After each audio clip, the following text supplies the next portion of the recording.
Olá, pessoal, tudo bem? Será que agora vocês estão conseguindo me ver e ouvir?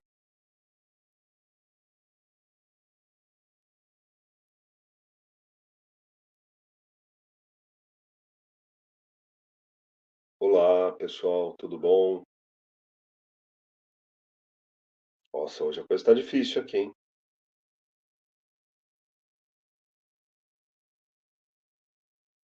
Agora sim, pessoal, tá legal?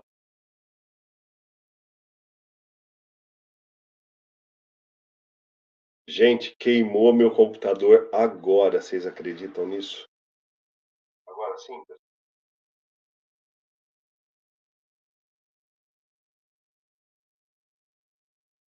Ah, legal, muito bom.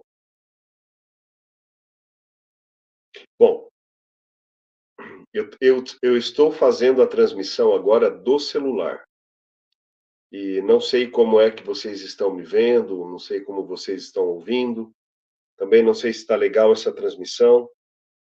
Se vocês não conseguirem me ver, me falem, porque daí eu tenho que ir para outro lugar para fazer a transmissão, tá bom? Mas acho que agora, pelo que vocês estão falando, vocês estão me vendo bem, né? Sim, essas tarjetas pretas aí que vocês estão falando, vai ficar porque nós usamos um programa para fazer a transmissão e esse programa roda bem no computador, mas como se diz, aqui no celular, fica limitado, né? Ok? Mas só me deem um retorno aí, eu vou vendo pelo chat como é que vocês estão me vendo. Se a imagem está boa, se não está mais travando e se o som também está chegando normal. Vocês, por favor, me deem o retorno aí. Ah lá, legal. Então, boa noite, Claudete, boa noite, Caroline, Simba Blogueirinho, Gilmar Roberto, Maciene Salles, Sandra Helena, boa noite, gente querida. Espero que vocês estejam bem, estejam cheios de paz. Essa noite tende a ser um estudo maravilhoso. É uma coisa incrível o que aconteceu aqui. Parece que quando a gente se reúne para estudar as coisas de Deus, gente, as forças espirituais, elas já se movimentam, né? Olha só, gente, deixa eu mostrar para vocês. Espera aí. Eu estou agora aqui no meu escritório, casa. Olha, meu computador que eu uso para fazer a transmissão é novo. É computador desta marca aqui, ó, Dell. Estava tudo programado, todas as telas com os textos que nós iríamos estudar, tudo aqui programado e simplesmente o computador queimou. Não liga mais e a mensagem que me aparece é a mensagem de que queimou o HD só. E aí eu aperto Enter e apago o computador todo. Uau, é incrível, hein? Mas tá bom.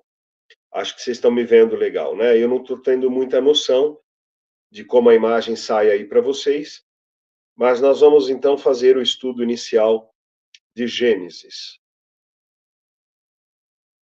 Vocês pensam o quê? Que o mundo espiritual não ataca? Ataca sim. Nós já estamos debaixo de um bom propósito para fazermos, né, esse estudo. Estamos já debaixo de uma cobertura espiritual de oração para que esse estudo possa levar muitas situações de luz e entendimento às pessoas. Então, legal, ó, tô lendo aqui os comentários de vocês. Som e imagem bons, legal, misericórdia, só por Deus. E Laia, na quarta-feira anterior também houveram outros sinais. Marcos, parece que o mundo espiritual sabe, né, que a gente vai se juntar para estudar, então acontece essas coisas mesmo. Mas vamos lá, vamos fazer uma oração inicial? Em nome do Pai, do Filho e do Espírito Santo. Amém.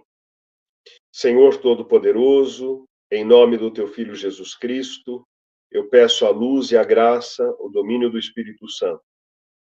Peço nesta noite, Pai amado, que o teu Espírito Santo nos revista com a sua luz divina e celestial, que o teu divino Espírito Santo nos abençoe, coloque uma força sagrada, santa, poderosa sobre o lar das pessoas que estão estudando conosco e que todos, neste momento, estejam cheios de paz, cheios de misericórdia, cheios de equilíbrio, cheios de vida. Pai, neste momento, que os anjos santos nos guardem, nos protejam e nos concedam sempre a comunhão com as coisas celestiais. Pai nosso que estais no céu, santificado seja o vosso nome, venha a nós o vosso reino, seja feita a vossa vontade, assim na terra como no céu. O pão nosso de cada dia nos dai hoje, perdoai as nossas dívidas, assim como nós perdoamos aos nossos devedores, e não nos deixeis cair em tentação, mas livrai-nos do mal, porque vosso é o reino, o poder, a honra e a glória, agora e para sempre. Amém. Graças a Deus. Bom, eu fiz uma aula presencial na quarta-feira passada, no Santuário de Santa Sara, em Mojimirim, e eu expliquei a forma como nós vamos desenvolver esse estudo. Então, é necessário que as pessoas comecem a ler a Bíblia, né? Aqueles que querem estudar a Bíblia comigo, comecem a ler. E a orientação é assim: compre um caderno para que você possa fazer a seguinte situação. Vamos começar de Gênesis e vamos que vamos, livro por livro. Bom, no seu caderno você escreve lá, primeira página, estudo de Gênesis, capítulo 1. Você lê todo o capítulo 1 e só marque no livro de Gênesis, no capítulo 1, o que você não entendeu. E assim, sempre, com todos os livros que nós vamos estudar. Então, a cada livro terminado, nós vamos fazer uma aula somente de esclarecimento de dúvidas. Ok? Muito bem. Como eu agora estou transmitindo com o celular, atrapalhou toda a minha programação, porque eu tinha todos os textos já em imagem para colocar aqui, para vocês poderem lendo na tela junto comigo. Mas vamos pegar a nossa boa e velha Bíblia e vamos lendo, perfeito? Então eu vou lendo aqui, espero que vocês estejam com a Bíblia aí. Estou em Gênesis capítulo 1, estou usando a Bíblia da editora Ave Maria, que é uma Bíblia católica. E para quem quer seguir pela Bíblia comigo, se for da editora Ave Maria, começa na página 49, tá bom? Eu estou acompanhando aqui os comentários, tá? Conforme vocês vão tendo dúvidas, eu vou lendo aqui os comentários. Ok? Então, boa noite a todos mais uma vez. Paulo Secarelli, João Costa, Jerusa, Rosa, Claudete, Sônia Feriano. Vamos lá. Gênesis. As origens. Capítulo 1 ao 11. Capítulo 1, a criação. Eu vou lendo e vou explicando. No princípio, Deus criou o céu e a terra. A terra estava sem forma e vazia, as trevas cobriam o abismo e o Espírito de Deus pairava sobre as águas. Ok, paremos aqui. Comecem a reparar na narração do livro de Gênesis que não haverá precisão de tempo cronológico. Nós não perceberemos nos primeiros capítulos de Gênesis uma obediência ao tempo cronológico, ok? Nós não observaremos uma obediência gramatical em relação ao tempo verbal. no princípio. Esse no princípio não dá para a gente definir quando é. Não tem uma data, né? É no início de tudo. E parece que nesse no princípio nada ainda estava em existência. Então, no princípio, Deus criou o céu e a terra. Aí, imagine, nós estamos tentando entender a criação. E essa criação não se resume somente ao planeta Terra. Ele criou o céu, algumas outras traduções vão dizer os céus, e nós vamos ver que a criação ela é cósmica, mas vai focar aqui na Terra. A Terra estava sem forma e vazia. As trevas, atenção aí na sua Bíblia, a palavra trevas está escrita com a letra inicial T minúscula. Isso significa que não é a treva espiritual, é simplesmente a ausência da luz. Então, as trevas, ausência de luz, cobriam o abismo. E o Espírito de Deus, a palavra Espírito aparece aí escrita com a letra E maiúscula. Muito bem. A letra E maiúscula sempre aparecerá, né, da palavra Espírito, quando esta palavra fizer referência ao Espírito de Deus, ao Espírito Santo. Aparecerá, você vai ver também a palavra Espírito com o E minúsculo. E aí significa, portanto, o Espírito do homem, o Espírito criado, o Espírito que não é Deus. Não é o Espírito de Deus. Então, e o Espírito de Deus pairava sobre as águas. Deus disse: faça-se a luz. E a luz foi feita. Versículo 4. Deus viu que a luz era boa e separou a luz das trevas. Deus chamou a luz dia e as trevas noite. Sobreveio a tarde e depois a manhã, foi o primeiro dia. Reparem que aqui nós estamos começando a perceber uma breve noção de tempo. Mas mesmo assim ainda é muito vago. Versículo 6. Deus disse: faça-se um firmamento entre as águas, e separe ele, o firmamento, umas das outras. Deus fez o firmamento e separou as águas que estavam debaixo do firmamento daquelas que estavam por cima. E assim se fez. Deus chamou ao firmamento céu. Sobreveio a tarde e depois a manhã. Foi o segundo dia. Então, imagine a potência do que o texto bíblico começa a nos mostrar aqui. Toda a criação foi um ato da fala de Deus. A palavra de Deus criou essas realidades que vêm a existir aqui. Muito bem. Versículo 9. Deus disse. Reparem sempre nessa expressão. Deus disse. Quem disse? Deus. Deus é o sujeito. O que o sujeito faz é o verbo. Ele disse. Então, Deus aqui está no singular. Ele disse. Vão reparando nisso. Versículo 9.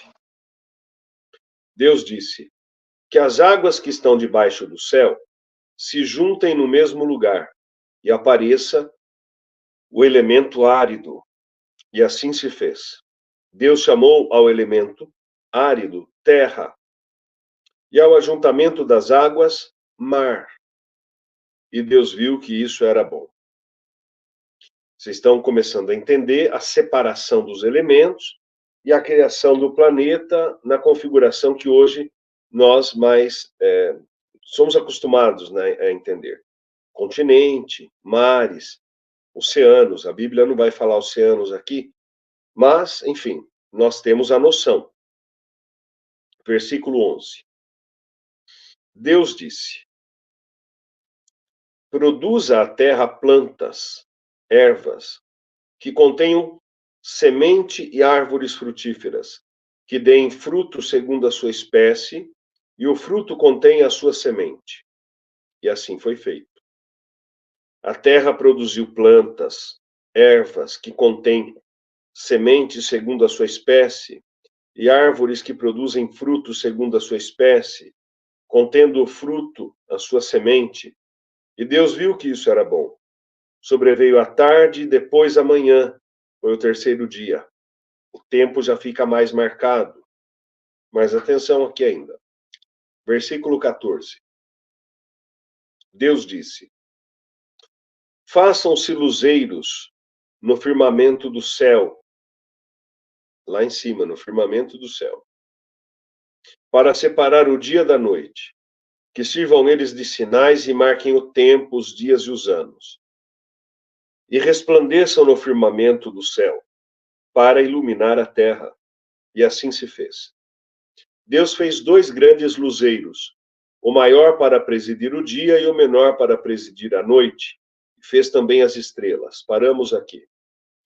Aqui prova para nós que essa criação, ela não está fora de um contexto, mas ela está num determinado posicionamento e ela é obra de uma construção, ela é obra de uma criação ainda maior, porque estamos aqui falando de um acontecimento cósmico, né? Corpos celestiais foram aqui criados.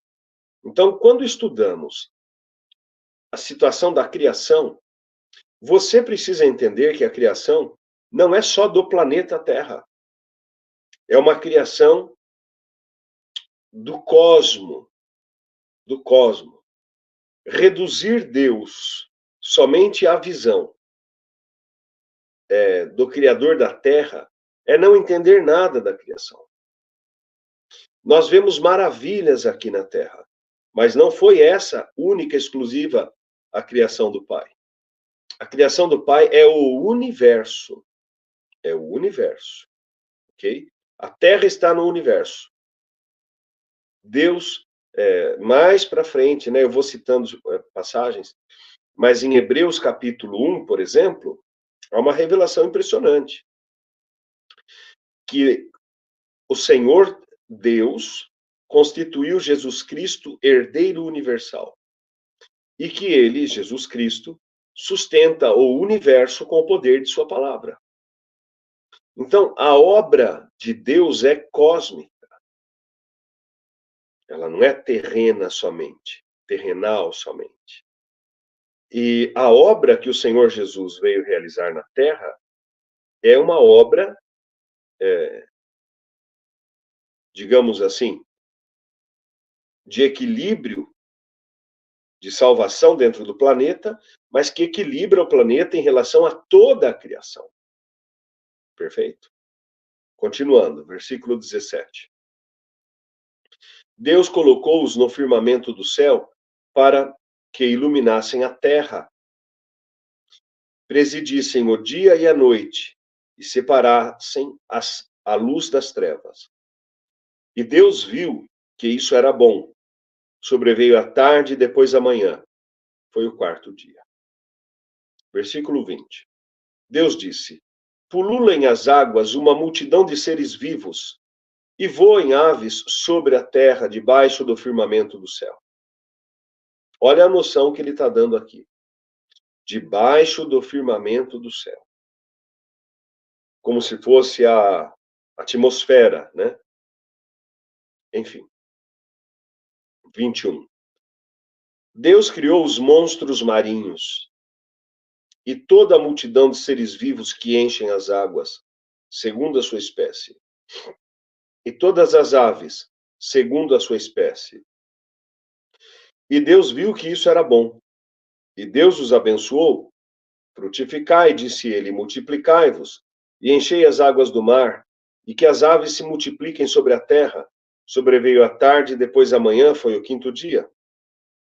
Deus disse: Produza a terra seres vivos, segundo a sua espécie, animais domésticos. Para aí.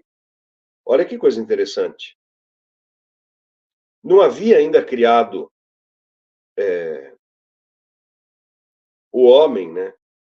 Mas ele já usa aqui animais domésticos. Porque essa palavra vem de domus. em latim. Casa. Mas também se refere à atmosfera que envolve o planeta, porque o planeta é a casa. Continua. Répteis e animais selvagens segundo a sua espécie. E assim se fez. Deus fez os animais selvagens segundo a sua espécie. Os animais domésticos igualmente. Olha que interessante. E da mesma forma todos os animais que se arrastam sobre a terra. E Deus viu que isso era bom. Vocês estão percebendo até aqui que a noção que a gente tem não é de que foi feito de um dia para o outro. O tempo, a questão do tempo é muito marcante em Gênesis 1. Porque esse tempo de um dia provavelmente não foi um dia. São talvez fases poderosas da evolução. Essa narração, ela não é coerente em termos de tempo, porque ela é um registro.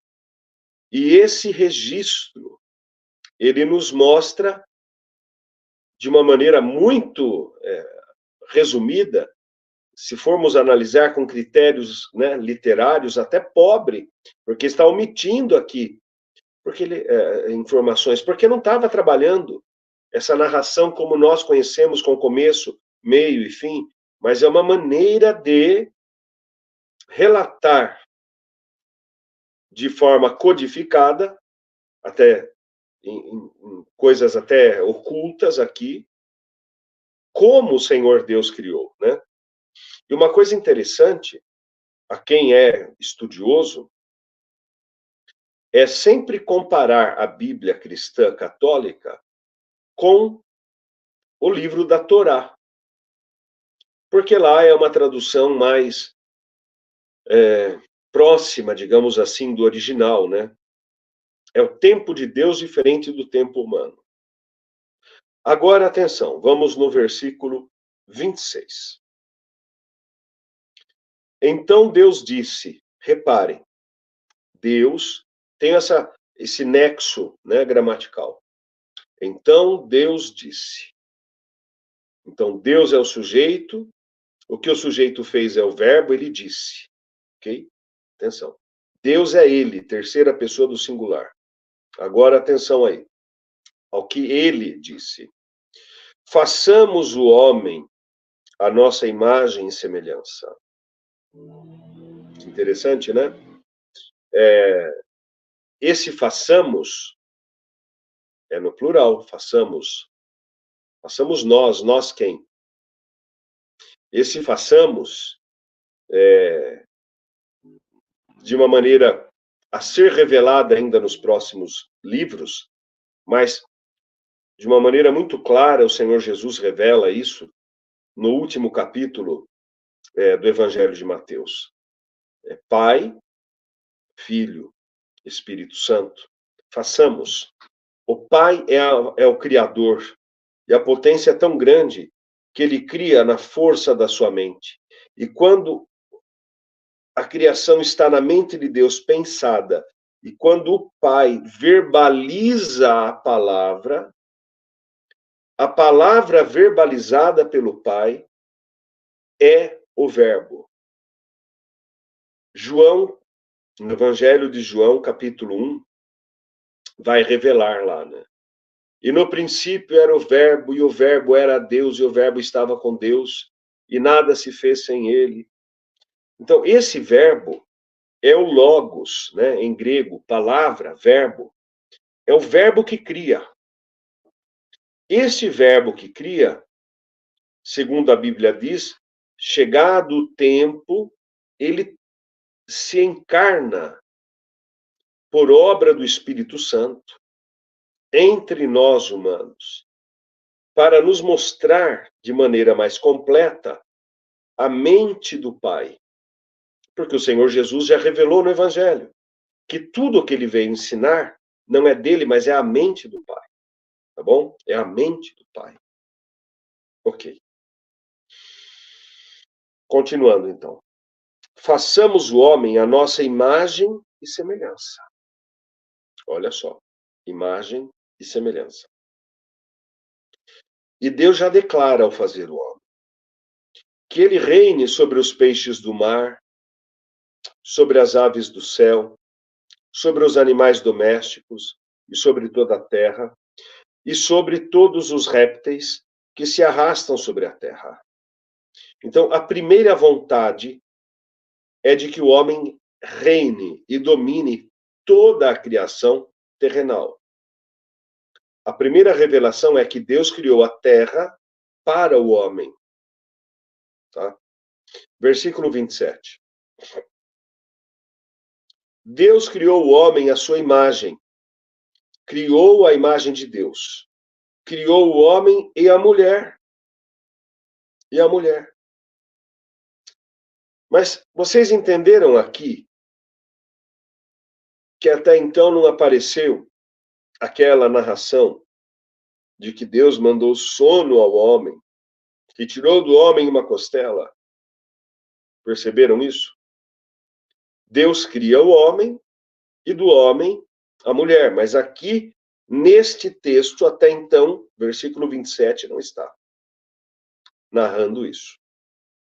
Vocês vão perceber que nos próximos capítulos de Gênesis, o narrador volta cronologicamente para explicar essa criação. Muito bem. Versículo 28. Criado o homem e a mulher. Deus os abençoou. Estão criados, olha que forte isso. O homem e a mulher estão criados. Assim que foram criados, a primeira atitude do Criador para com o homem e a mulher. Atenção. Deus os abençoou. Abre aspas. Frutificai, disse ele, e multiplicai-vos. Enchei a terra e submetei-a. Dominai sobre os peixes do mar, sobre as aves do céu. Interessante isso, hein? E sobre todos os animais que se arrastam sobre a terra. 29. Deus disse: Eis que vos dou toda a erva que dá semente sobre a terra, e todas as árvores frutíferas, que contêm em si mesmas a sua semente, para que vos sirvam de alimento. Percebam que a primeira revelação é de que o homem recebe uma dica da dieta do Criador, né? Do que o homem deve se alimentar. De vegetais, das ervas, das frutas. Versículo 30. E a todos os animais da terra, a todas as aves do céu, a tudo que se arrasta sobre a terra, em que haja sopro de vida, eu dou toda a erva verde por alimento. E assim se fez. 31. Deus contemplou toda a sua obra e viu que tudo era muito bom. Sobreveio a tarde e depois a manhã. Foi o sexto dia. Encerra aí o capítulo 1 de Gênesis. Capítulo 2. Assim foram concluídos o céu e a terra e todo o seu exército. Que interessante, né? O céu, a terra e todo o seu exército. Tendo Deus terminado no sétimo dia a obra que tinha feito, descansou do trabalho. O sétimo dia, então, é sabático, é o descanso sagrado. A terra trabalhou para produzir ervas, plantas, flores. O céu cooperou, as aves apareceram, né? Mas o sétimo dia, é importante aqui entender, o sétimo dia é um período de descanso. Na Bíblia, esse ciclo de 7 vai começar a aparecer muito, muito, muito forte.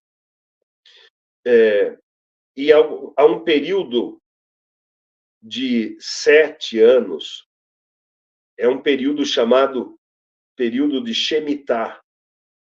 É um período onde a terra deve descansar. Então, os judeus observavam muito isso, principalmente na lavoura. A terra trabalhou 7 anos, tinha que deixar 1 ano ela descansar. Então, a cada 7 anos, um Shemitah.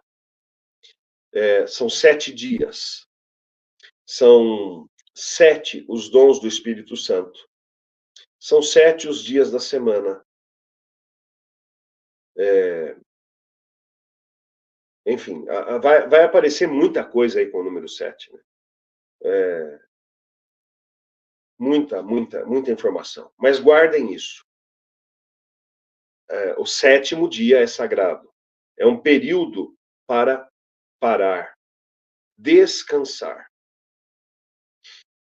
sossegar. É um olhar para a sua obra, para o seu trabalho. Continua. Versículo 3. Ele abençoou o 7º dia e o consagrou, porque nesse dia descansou de toda a obra da criação. Tal é a história do céu e da terra. O paraíso. No tempo em que o Senhor Deus fez o céu e a terra, quando é esse tempo? Ele não está determinado ainda. Não existia ainda sobre a terra nenhum arbusto dos campos, e nenhuma erva havia ainda brotado nos campos, porque o Senhor não tinha feito chover sobre a terra, nem havia homem que a cultivasse. Mas subia da terra um vapor que regava toda a sua superfície. O Senhor Deus formou, pois, o homem do barro da terra e inspirou-lhe nas narinas o sopro da vida, e o homem se tornou um ser vivente. Olha que interessante. Aqui está dizendo inspirou-lhe. Então, porque inspirar é assim, ó, puxar para dentro. Expirar, soltar. De dentro da criatura, Deus fez ele puxar. Olha que santo. A vida veio de dentro, né? Interessante aqui. E até tem uma nota aí na Bíblia explicando, né, essa questão. Esse texto também é citado em 1 Coríntios, capítulo 15, versículo 45. Ora, o Senhor Deus tinha plantado um jardim no Éden. Espera um pouquinho. Vocês estão percebendo que falou que a criação aconteceu, ok? A criação tendo acontecido, Deus descansou. Falou que nada estava correto, nada estava ainda estipulado do que era, do que não era, mas no meio da criação agora há um paraíso. Éden. No lado do Oriente, e colocou nele o homem que havia criado. Mente de Deus. O Deus Criador criou o homem para o melhor, para o paraíso. A vontade de Deus é que o homem viva o melhor. Está ficando claro, né? É a vontade dele, de Deus. Versículo 9. O Senhor Deus fez brotar da terra toda a sorte de árvores, de aspecto agradável e de frutos bons para comer. E a árvore da vida no meio do jardim, e a árvore da ciência do bem e do mal. Um rio saía do Éden para regar o jardim, e dividia-se em seguida em 4 braços. O nome do primeiro é Fison, e é aquele que contorna toda a região de Évila, onde se encontra o ouro. 12. O ouro dessa região é puro. Encontra-se ali também o bidélio e a pedra ônix. Essas pedras vão aparecer depois descritas em outros livros. O nome do segundo rio é Geom, e é aquele que contorna toda a região de Cush. Depois nós vamos... Eu tinha até um mapa preparado, aí o meu computador pifou. Eu tinha até um mapa para explicar onde seria hoje esse Cush. O nome do terceiro rio é Tigre, que corre ao oriente da Síria. O quarto rio é o Eufrates. Então, nós já temos uma localização geográfica de onde o início começou, né? O Éden. O Senhor Deus tomou o homem e colocou no jardim do Éden para cultivar o solo e o guardar. Deu-lhes este preceito, obrigação, preceito. Podes comer do fruto de todas as árvores do jardim, mas não comas do fruto da árvore da ciência do bem e do mal, porque no dia em que dele comeres, morrerás, indubitavelmente. O Senhor Deus disse, versículo 18, não é bom que o homem esteja só. Vou dar-lhe uma auxiliar que lhe seja adequada. Tendo, pois, o Senhor Deus formado da terra todos os animais dos campos e todas as aves do céu, levou-os ao homem para ver como ele, o homem, os havia de chamar. E todo o nome que o homem pôs aos animais vivos, esse é o seu verdadeiro nome. O homem pôs nomes a todos os animais, a todas as aves do céu e a todos os animais do campo, mas não se achava para ele uma auxiliar que lhe fosse adequada. 21. Então o Senhor Deus mandou ao homem um profundo sono. E enquanto ele dormia, tomou-lhe uma costela e fechou com carne o seu lugar. E da costela que tinha tomado o homem, o Senhor Deus fez uma mulher e levou-a para junto do homem. Atenção. A mulher seria a companhia do homem.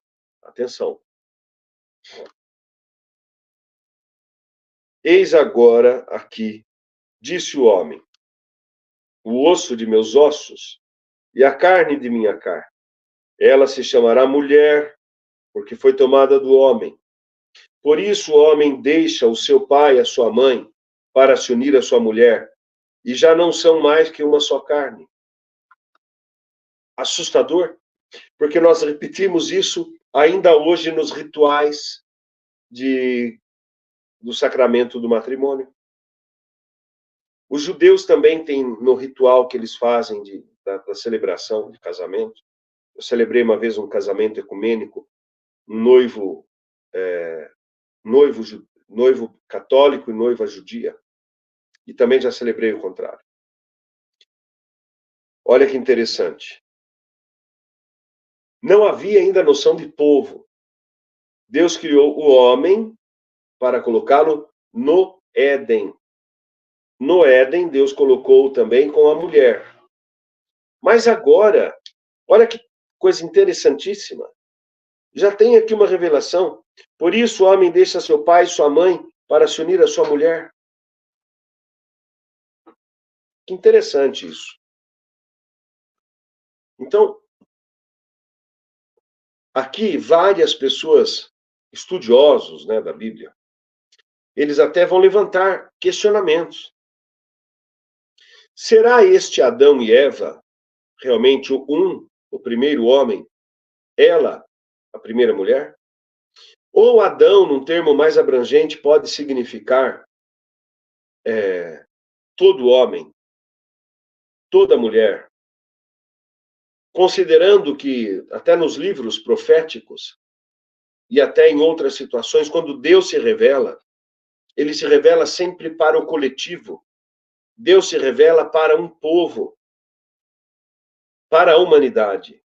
Não é uma revelação particular, né? Deus se revela para o benefício da coletividade. Mas aqui aparece muito claramente, que Deus já tem um propósito de povo. O homem e a mulher estavam nus e não se envergonhavam. Não havia malícia, né? Termina aqui o capítulo 2.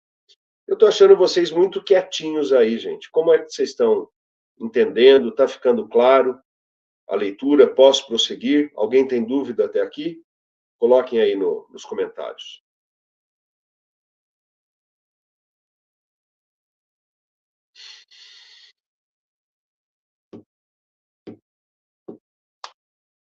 Eu não sei se está com atraso aí nos comentários, mas ainda não apareceu para mim, não. A Rosa agora, prestando atenção, Dom. Legal. Quem mais está aí, gente? Fala uma boa noite para mim. Fala que eu te escuto. Legal. Tudo perfeito, excelente, Cláudia. Maravilha. Cidinha, perfeito. Nenhuma dúvida.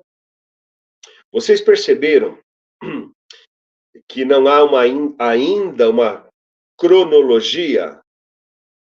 Aparece mais ou menos uma narração, mas parece que ali ainda há lapsos temporais, né? Lapsos temporais. O narrador volta no passado para explicar depois a criação. Ele não se foca nisso, né? Repararam nisso? Vamos ver agora aqui. A culpa original. Aqui vai entrar depois uma questão de dogmas, né? Aí já é um assunto teológico. Eles definem dogma. Você precisa entender. O pecado entra na humanidade, aqui no capítulo 3. Mas tudo do que está aqui também tem muito símbolo, tem muito significado que não é assim mais revelado, né? Tá ainda oculto, tá oculto ainda. São símbolos profundos que os judeus depois vão explorar. E eu estou falando isso porque o cristianismo vem do judaísmo, né?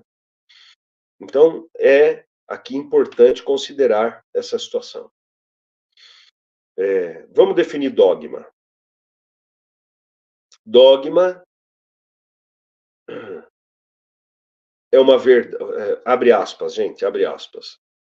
Dogma é uma verdade revelada a partir de uma verdade já existente. Fecha aspas.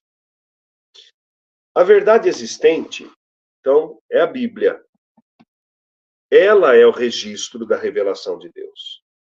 Então, a Bíblia é a verdade existente. A Igreja Católica Romana, no seu corpo teológico, na sua teologia sistemática, ela vai criar dogmas. Seriam, assim,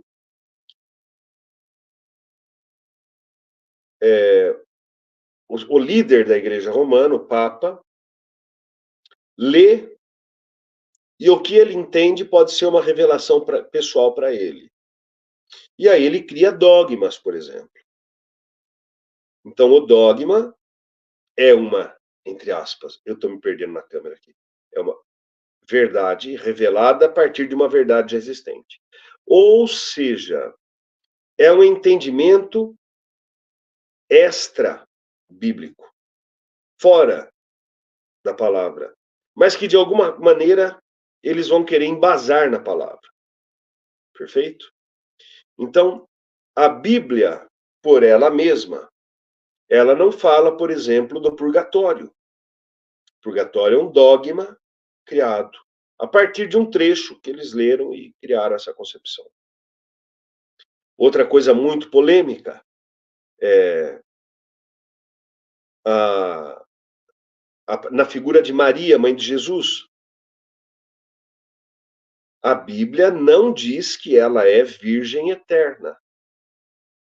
Mas existe um dogma criado na Igreja Romana, onde eles acreditam que a Bíblia, que a Virgem Maria é virgem eterna. Inclusive, depois do nascimento de Jesus, ela continuou sendo virgem e é virgem eterna, a eterna Virgem Maria. Isso é um dogma também. E tem muitos dogmas, tá? Muito bem. Quando você pega uma Bíblia católica,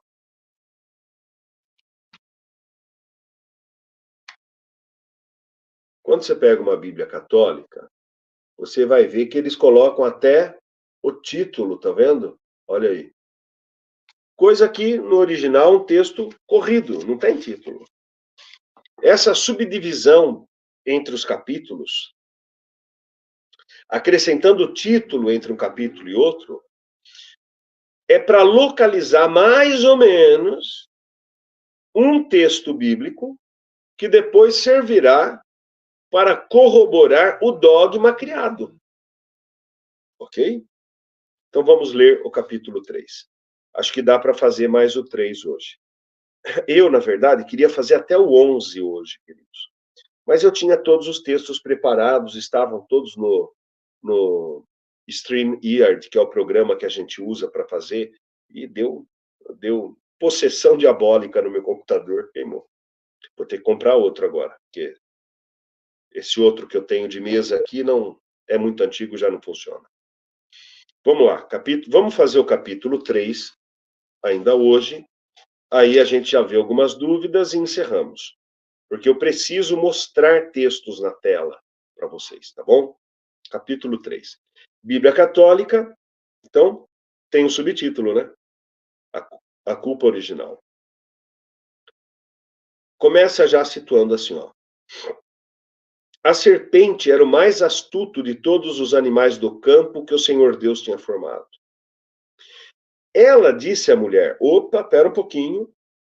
Nós estudamos língua portuguesa, gênero textual, e há um gênero de texto chamado fábula, e a característica da fábula é quando animais falam.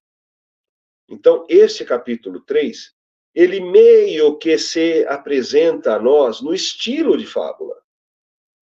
Se não for o estilo de fábula, essa serpente não é a serpente.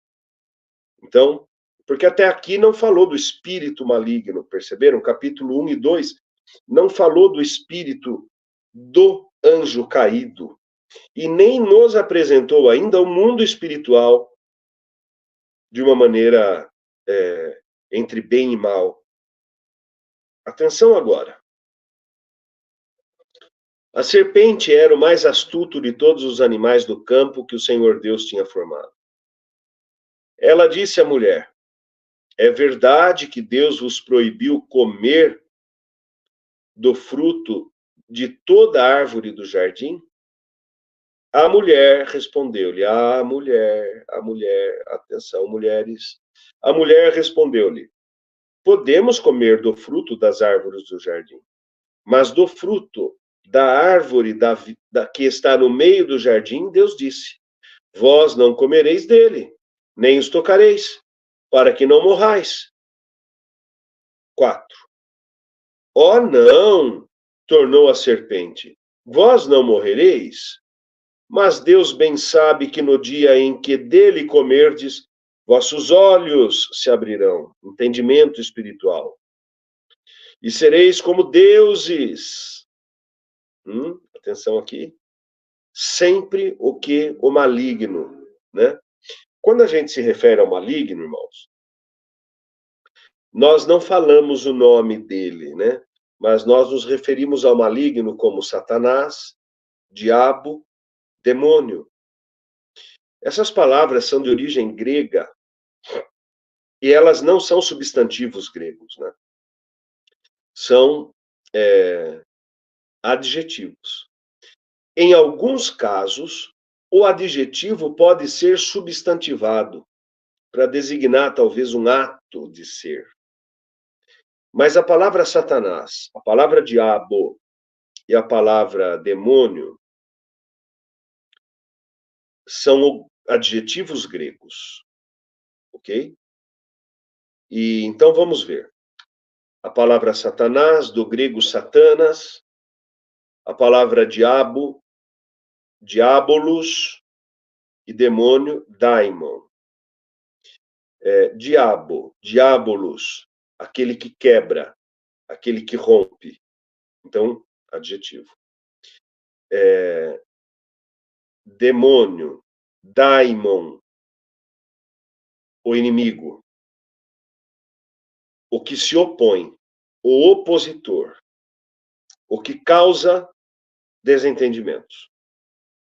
E Satanás, Satanas, o que acusa, acusador, acusador, ok?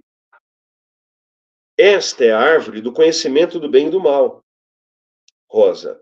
Mas até então não foi apresentado na narração bíblica o mal. Isso nos quer dizer que o mal já existia em algum momento, o mal como treva, treva isso em espiritual, não ausência de luz. Que o mal em algum momento aconteceu antes da criação da Terra. Olha que interessante. Mas a gente vai explorar isso depois. Não estou afirmando exatamente isso. É uma inquietação aí para vocês, tá bom? Porque nós vamos abordar depois esse assunto. Então, versículo 6. A mulher, vendo que o fruto da árvore era bom para comer, de agradável aspecto e muito apropriado para abrir a inteligência, tomou dele, comeu e o apresentou também ao seu marido, que comeu igualmente. Então seus olhos abriram-se, e vendo que estavam nus, malícia, entrou a malícia, né? Tomaram folhas de figueira, ligaram-nas e fizeram tangas para si. E eis que ouviram o barulho dos passos do Senhor Deus, que passeava no jardim à hora da brisa da tarde. A hora da brisa da tarde é na viração, né? Quando começa a entrar a noite, né? Crepúsculo. O homem e a mulher esconderam-se da face do Senhor Deus, no meio das árvores do jardim. Mas o Senhor Deus chamou o homem e perguntou-lhe: Onde estás? E ele respondeu: Ouvi o barulho dos vossos passos no jardim. Tive medo, porque estou nu e ocultei-me. O Senhor Deus disse: Quem te revelou que estavas nu? Terias tu, porventura, comido do fruto da árvore que eu te havia proibido de comer? O homem respondeu: A mulher que me puseste ao meu lado apresentou-me deste fruto e eu comi. O Senhor Deus disse à mulher: Por que fizeste isso? A serpente enganou-me, respondeu ela, e eu comi. Então o Senhor Deus disse à serpente: Porque fizeste isso, serás maldita entre todos os animais domésticos e feras do campo. Andarás de rastos sobre o teu ventre e comerás o pó todos os dias de tua vida. Porém, ódio entre ti e a mulher, entre a tua descendência e a dela. Esta te ferirá a cabeça, e tu lhe ferirás o calcanhar. Então, essa mulher aqui é uma situação, e essa serpente aqui é outra situação. A serpente aqui já tem nela um simbolismo de mal, mal espiritual. Ela já meio que significa a presença de um ente caído, né? Mas não, é só ideia até aqui, é só ideia, tá bom? Porque a inteligência até então teria sido dada ao homem e à mulher. O domínio sobre todas as coisas estariam sobre o homem e a mulher. Ok? 16. Disse também a mulher: Multiplicarei os sofrimentos de teu parto, darás à luz com dores, teus desejos te impelirão para o teu marido, e tu estarás sob o seu domínio. Deus coloca a mulher sob domínio do homem. É claro que aqui as feministas vão surtar, porque vão criar interpretações políticas em cima disso. Não cabe interpretação política aqui. E muito menos essas ideologias. A mulher submissa ao homem é a mulher que é parceira do homem. Não é aqui a submissão no sentido de humilhar-se, no sentido de anular-se. Não é esta a interpretação. Essa é uma interpretação política que dão, mas não é, de fato, essa a interpretação. Ok? E disse em seguida ao homem: porque ouviste a voz da tua mulher e comeste do fruto da árvore que eu te havia proibido comer, maldita seja a terra por tua causa. Tirarás dela com trabalhos penosos o teu sustento todos os dias de tua vida. Ela te produzirá espinhos e abrolhos, e tu comerás a erva da terra. Comerás o teu pão, não dava nem para saber pão, parece agora, né? Comerás o teu pão com o suor do teu rosto, até que voltes à terra de que foste tirado, porque és pó, e ao pó has de tornar. A presença da morte. A presença da morte. Vamos pensar aqui. Qual foi o pecado cometido? Qual foi o pecado cometido? O pecado cometido foi a desobediência. Ok? Ligue o seu radar espiritual. Um termômetro. Onde há desobediência ao sagrado, quem está agindo por trás? A serpente. Simbolicamente, quem é a serpente? Um daimon, um diabolos, um Satanas, um ser caído. Então, o princípio do desequilíbrio espiritual e a porta aberta para a ação maligna entrar e acontecer é a desobediência aos preceitos sagrados. A Cláudia, ou encardido, é o próprio. Versículo, então, 20. Adão pôs a sua mulher o nome de Eva, porque ela era a mãe de todos os viventes. Opa! Tem uma explicação. Eva em hebraico, Ava, significa vida. Ok? Olha que interessante. Eva em hebraico, Ava, significa vida. Estamos vendo que talvez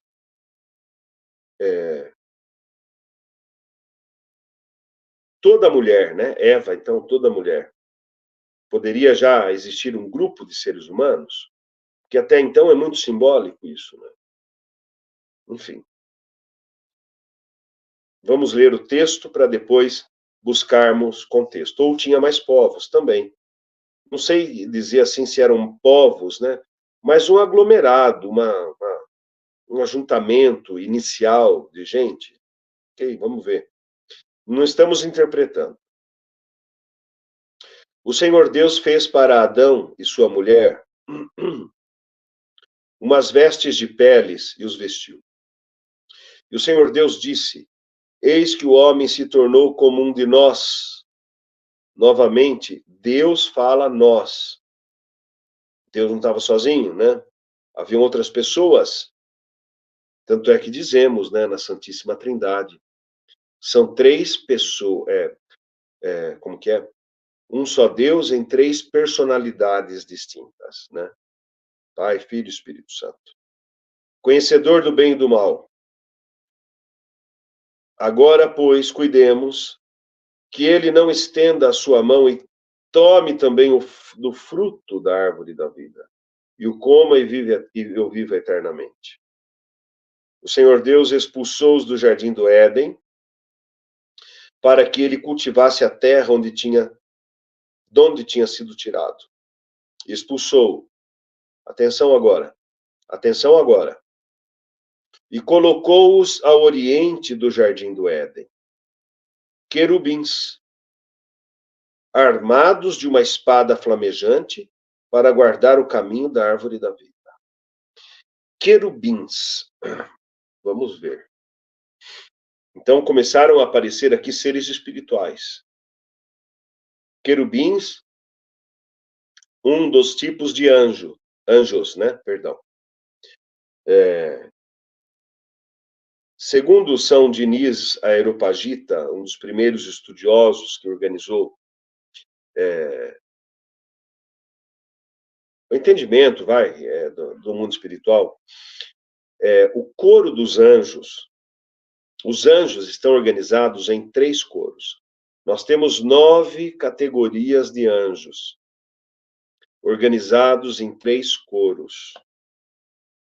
Então, os 3 primeiros que vão aparecer são os anjos que estão nas alturas, né? Talvez numa dimensão muito próxima da presença do Altíssimo. Seriam eles, na organização da teologia católica, angeologia, seriam eles lá nas alturas, né? Serafins, querubins e tronos. Esse é o primeiro coro. Serafins, do hebraico, seraf, fogo. Querubins, querub, adoração. Tronos. Vejam, Deus necessitou colocar querubins, que são anjos vinculados à sua adoração, para guardar a origem da vida na árvore, né? Interessante que você vai começar a ver agora, e a partir de agora,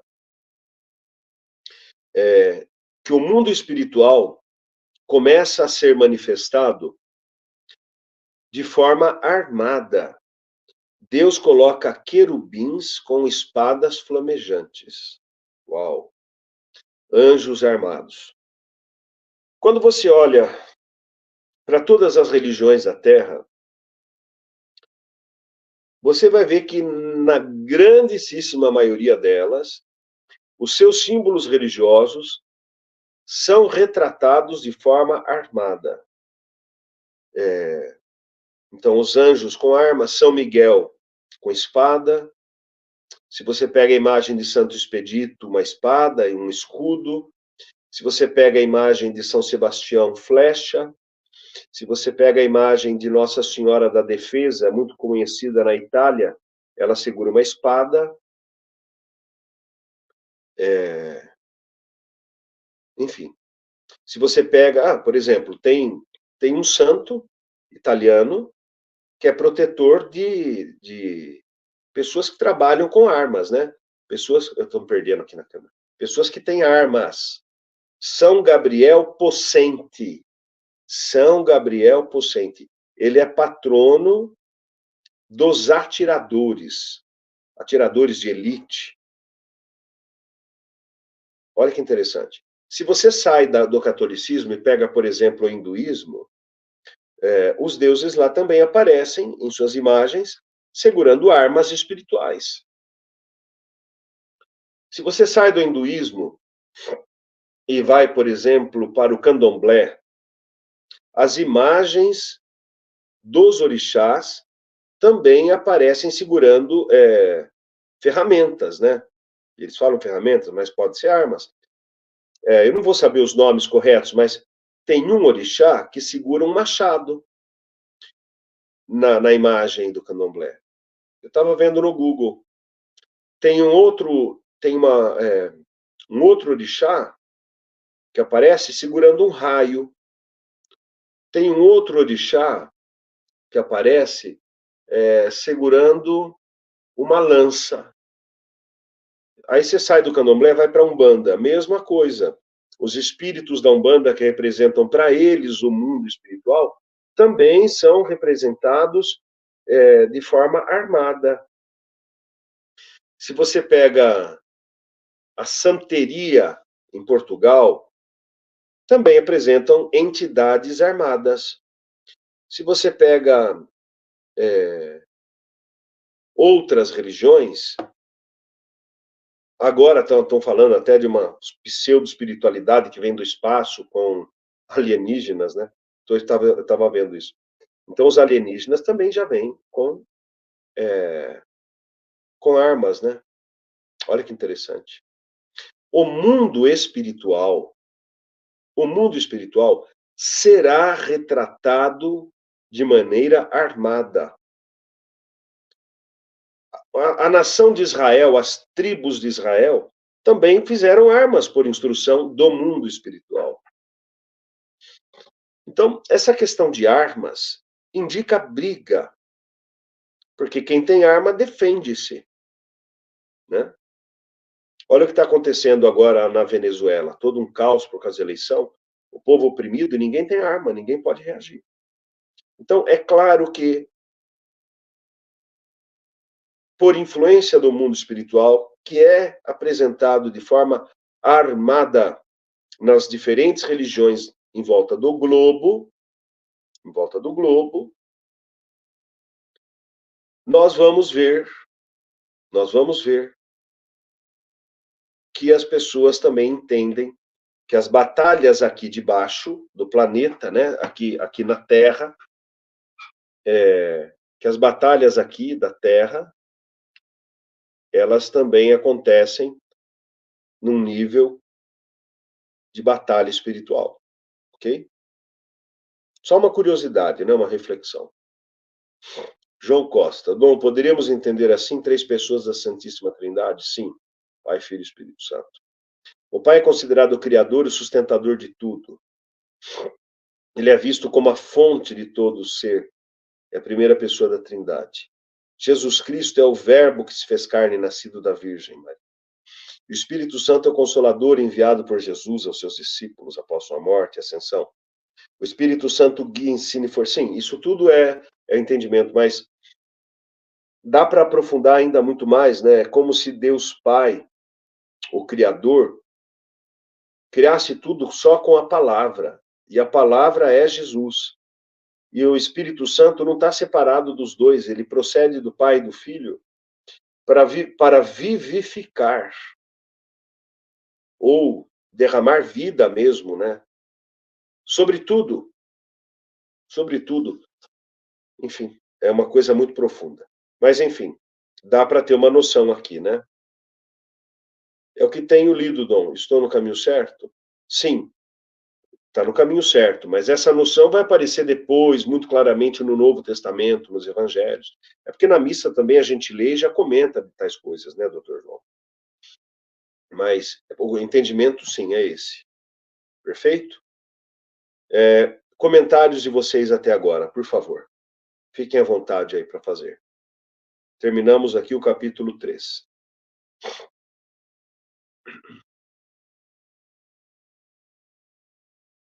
Amém. É isso mesmo.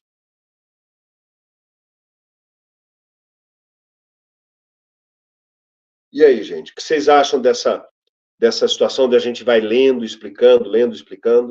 É que agora eu estou com a Bíblia, né? Mas quando eu tiver com o texto na tela aí, vai ficar mais rápido também. Se não tem perguntas, vamos fazer uma oração para encerrar?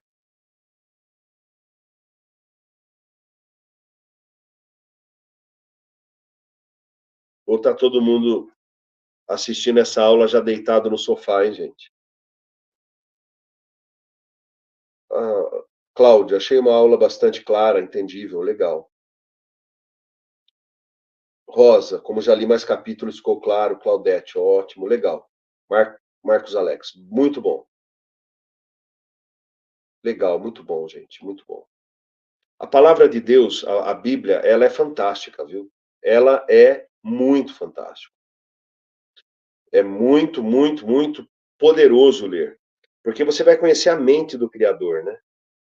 E o melhor método de estudar a Bíblia é a Bíblia auxiliada por ela mesma, contextualizando historicamente só, somente isso, sem interpretações teológicas, né? Pati Rabelo, ficou muito claro, Dom, muito obrigada. Ah, legal, gente. Então, muito bom. A gente vai continuar e vamos aprofundando, tá? Eu queria fazer mais hoje, mas, enfim, meu computador pifou. Eu gostaria que vocês lessem até o capítulo 25.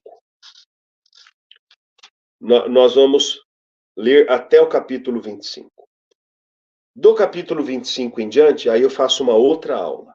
Então, a segunda aula que nós vamos fazer será do capítulo 4 ao 25. A terceira aula, do capítulo 25 ao último capítulo de Gênesis, que é o capítulo 50. Perfeito? E do capítulo 25 em diante, já é possível falarmos de geopolítica bíblica na formação dos povos e o que nos permitirá, de alguma maneira, entender até hoje algumas movimentações sobre geopolítica, lá do Oriente, né, onde esses enredos aqui vão fazer referências. Tá bom, gente? Legal, Ellen. Muito obrigado, então, pela atenção de vocês, meus irmãos e irmãs. Amo muito vocês, vocês sabem disso. A Dona Maria Petronila já leu até o capítulo 25. Então pode ler até o 50, viu, Dona Maria Petronila? Já não perde o rumo, não. Tá bom? Então, Marcos Alex, as confusões das criações dos povos, é maravilhoso esse entendimento, viu? Vocês vão entender direitinho. Pode ter certeza, é fácil até esse entendimento. Isso aí, gente, vamos lendo. Margarete, querida, um abraço. Roberta, nós também te amamos, muito obrigado. É isso. Vamos fazer uma oração para encerrar? Então, em nome do Pai, do Filho e do Espírito Santo. Amém. Senhor nosso Deus, nós estamos aplicando nossa mente, Senhor, em nome do teu Filho Jesus, sob a luz divina do Espírito Santo, para compreendermos os textos sagrados e assim fazer com que a nossa fé seja alicerçada na coerência da mensagem que o Senhor Jesus nos trouxe. Pedimos que o Espírito Santo nos ajude, favorecendo a nossa inteligência humana, para que possamos, de maneira clara e abençoada, conhecer os mistérios que hoje, em fé, nós professamos. Os mistérios da tua revelação ao mundo, na qual nós cremos. Obrigado, Senhor Jesus. A bênção de Deus Todo-Poderoso, Pai, Filho e Espírito Santo, desça sobre vós e convosco permaneça para sempre. Um abençoado beijo para vocês, boa noite. Por favor, deixa o like, ok? Deixa o like. Só 2 pessoas deixaram o like até agora. É importante, porque daí outras pessoas vão ver e o vídeo é recomendado também, tá bom? Gente, fica com Deus. Durmam em paz. Que um anjo santo do Senhor abençoe sua casa, seu sono e te dê um sono reparador. Beijos.